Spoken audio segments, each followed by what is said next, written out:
আজকে বাজার থেকে মাছের মাথা নিয়ে এসেছে। আমি মাছের মাথাটাকে দুভাবে কেটে মাছের মাথা দিয়ে আলু কাটা তৈরি করার জন্য আমি গ্যাস জ্বালিয়ে একটা ফ্রাই প্যান বসিয়ে দিচ্ছি। কিছুটা পরিমাণ তেল দিয়ে দিচ্ছি।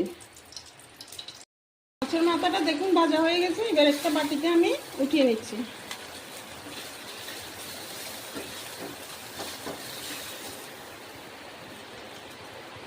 কড়াইটা গরম হয়ে গেল। এবার তাতে আমি কিছুটা পরিমাণ তেল দিয়ে দিচ্ছি। তেলটা গরম হয়ে গেল। এবার আমি ফোড়নে কালি জিরা দিয়ে দিচ্ছি।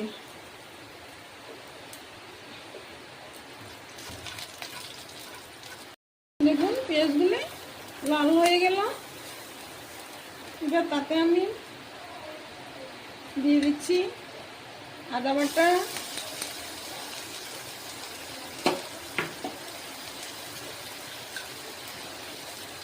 পেঁয়াজ বাটা। এবার এটা আমি একটু ভালোভাবে কষিয়ে নেব। তাহলে আদা বাটা পেঁয়াজ বাটাটা আমি ভালোভাবে কষিয়ে নিয়েছি। এবার এটা আমি দিয়ে দিচ্ছি।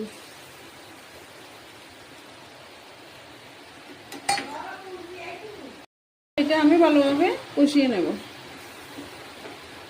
ভালোভাবে কষানো হয়ে গেল। এবার তাতে আমি ভেজে রাখা আলুগুলি দিয়ে দিচ্ছি।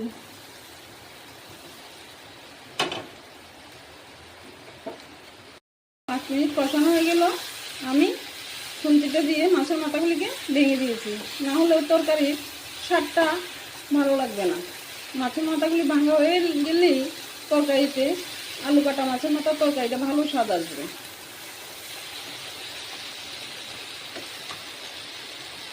এবার আমি তাতে কিছুটা পরিমাণ জল দিয়ে দিচ্ছি। মিনিট পর আমি ঢাকাটা উঠিয়ে নিচ্ছি। দেখুন তরকারিতে কি সুন্দর ফুট এসে গেছে। মাছের মাথা দিয়ে আলু কাটা তৈরি হয়ে গেল। দেখুন আলুগুলি সুন্দর সিদ্ধ হয়ে গেছে। এটা আমি একটা বাটিতে ঢেলে নেব। এইভাবে মাছের মাথা দিয়ে আলু কাটা তৈরি করে গরম গরম ভাতের সাথে বাড়িতে একবার খেয়ে দেখবেন, খুব ভালো লাগবে। কেমন হয়েছে আমাকে কমেন্টে জানাবেন।